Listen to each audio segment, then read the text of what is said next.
आज हम इस व्याख्यान में प्लेटो की शिक्षा पद्धति पर डिस्कस करेंगे।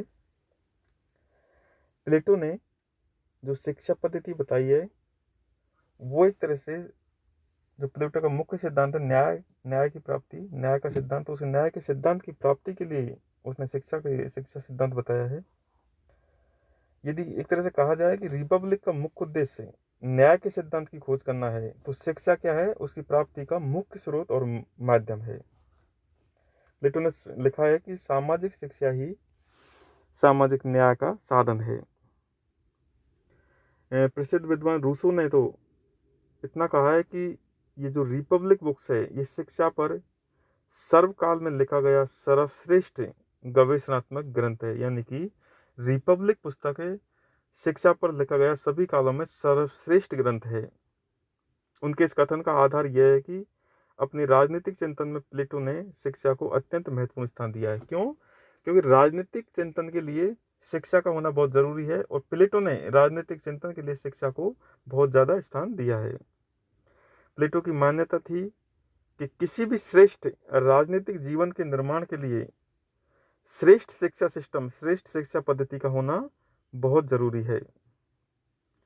अपने आदर्श राज्य के एक आधार स्तंभ के रूप में प्लेटो ने शिक्षा प्रणाली को एक तरह से एक्सेप्ट किया है।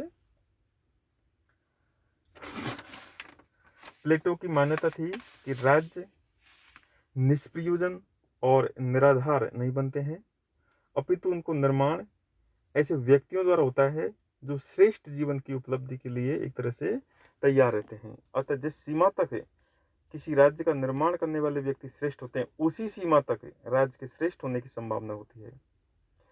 यानी कि राज्य कैसा होगा, वो वैसा ही होगा जिस राज्य में जिस टाइप के व्यक्ति निवास करते हैं, वो उसी टाइप का राज्य डेवलप हो जाएगा। अतः राज्य के व्यक्तियों को एक अच्छी शिक्षा, श्रेष्ठ शिक्षा देना बहुत जरूरी है। और इस बात को प्लेटो ने उस समय अपने टाइम पर पहचान लिया था, इसलिए उन्होंने श्रेष्ठ राज्य के लिए एक श्रेष्ठ शिक्षा पद्धति का होना बहुत जरूरी बताया।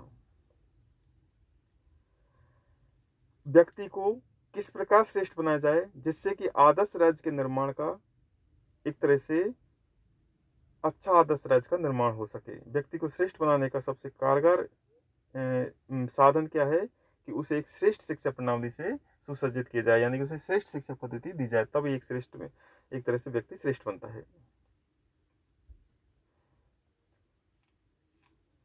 अपनी शिक्षा पद्धति को बताने से पहले प्लेटो ने अपने समय में प्रचलित दो शिक्षा पद्धति थी, एक तो स्पार्टा की शिक्षा पद्धति और एक थी एथेंस की शिक्षा पद्धति। इस व्याख्यान में हम ओनली केवल एथेंस की शिक्षा पद्धति का विवेचन करेंगे।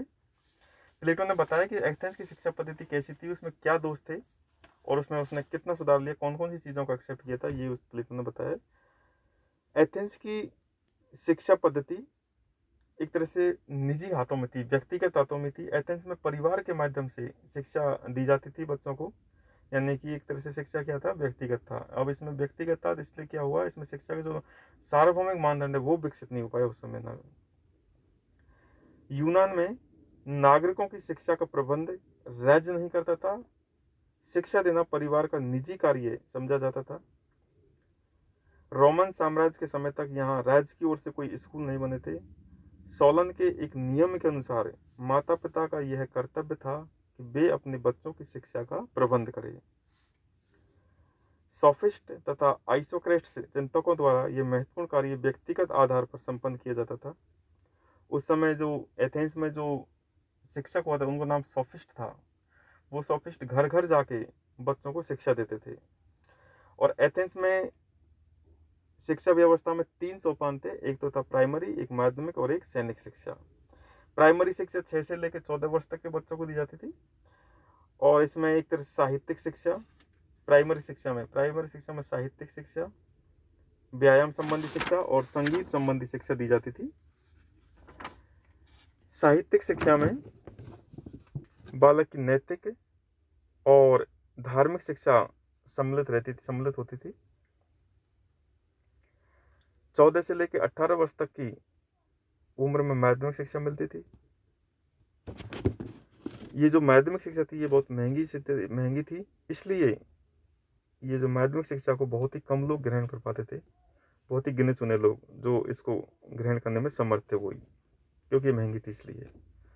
और इस माध्यमिक शिक्षा का मुख्य उद्देश्य व्यक्ति को राजनीतिक जीवन का प्रशिक्षण देना था। सोफिस्ट क्या था इसका उद्देश्य माध्यमिक शिक्षा का? राजनीतिक जीवन का प्रशिक्षण, ताकि व्यक्ति एक तरह से राजनीतिक लाइफ को एक तरह से ग्रहण कर सके, यानी कि शासन को समझ सके, शासन करने के योग्य हो सके, यह था उसका उद्देश्य। सोफिस्ट तथा आइसोक्रेट्स एथेंस के संपन्न लोगों के बालकों को राजनीति, भाषण कला, अलंकार शास्त्र आदि की शिक्षा दिया करते थे। और जो शिक्षा का तीसरा सोपान है वो है सैनिक शिक्षा। ये 18 से 20 वर्ष की उम्र तक दी जाती थी। नागरिक अधिकार प्राप्ति के लिए वहां के प्रत्येक युवक को ये सैन्य शिक्षा अनिवार्य रूप से ग्रहण करनी पड़ती थी। एथेंस की एक शिक्षा प्रणाली में कई दोष भी थे तो कुछ अच्छाइयां भी थी इसमें।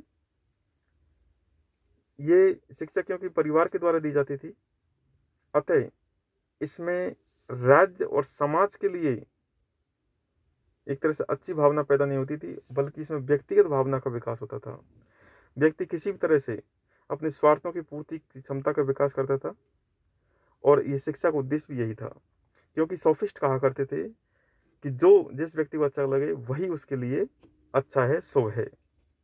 अतः यहाँ पर व्यक्तिगत स्वार्थ की प्राप्ति ही सर्वश्रेष्ठ समझी जाती थी इस शिक्षा में। व्यक्ति में सामाजिकता की भावना, कर्तव्य परायणता एवं कार्यकुशलता का विकास नहीं होता था इस शिक्षा के माध्यम से। प्लेटो के अनुसार एथेंस की शिक्षा जहाँ एक और युवक का यानी कि उसका मानसिक और शारीरिक विकास करती थी, लेकिन उसका दोष ये था कि यह शिक्षा राज्य द्वारा नहीं दी जाती थी, अभी तो परिवार की जिम्मेदारी समझी जाती थी। माता पिता द्वारा दी जाने वाली शिक्षा राज्य की आवश्यकताओं तथा उसकी प्रकृति के प्रतिकूल होती थी, क्योंकि राज्य की आवश्यकता और माता पिता की आवश्यकता दोनों बिल्कुल ही भिन्न हो सकती है। इसलिए अच्छे नागरिक तैयार करने के स्थान पर यह शिक्षा कैसे करती थी? एक तरह से उपद्रवी, क्रांतिकारी और भ्रष्ट राजनीतिकों को उत्पन्न करती थी। प्लेटो के मन में इस शिक्षा का बहुत बड़ा दोष था, और इसलिए एथेंस अज्ञानी और अयोग्य व्यक्ति द्वारा शासित होने के दुष्परिणाम को भोग रहा था। ये ऐसा प्लेटो मानता था।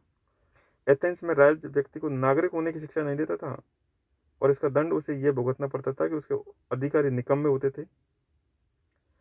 एथेंस के राजनीति को अज्ञानी होने से प्लेटो के मन में शिक्षा पद्धति के विरुद्ध एक तरह से प्रतिक्रिया उत्पन्न हुई, और इसलिए उसने अपनी शिक्षा पद्धति में निम्न कुछ तत्वों पर जोर दिया, जैसे कि शिक्षा व्यक्ति द्वारा नहीं, निजी हाथों द्वारा नहीं, बल्कि राज्य द्वारा दी जानी चाहिए, पहला सुझाव। दूसरा सुझाव था कि शिक्षा का उद्देश्य उत्तम नागरिक बनाना है और उन्हें अपने कार्यों का ज्ञान देना चाहिए। तीसरा सुझाव था कि एथेंस में परिवार द्वारा शिक्षा देने की पद्धति का उन्मूलन हो जाना चाहिए, और शिक्षा द्वारा योग्य एवं ज्ञानी शासक यानी कि दार्शनिक राजा तैयार किए जाने चाहिए, और इस प्रकार सर्वोत्तम राज्य का सृजन किया जाना चाहिए। ये 4 सुझाव दिए थे। तो आज इस व्याख्यान में हमने जो एथेंस में जो शिक्षा पद्धति प्रचलित थी उसकी विवेचना की है, और उसमें जो कमियां थी वो, और प्लेटो ने जो सुझाव बताए थे वो हमने देखे हैं। तो थैंक यू सो मच।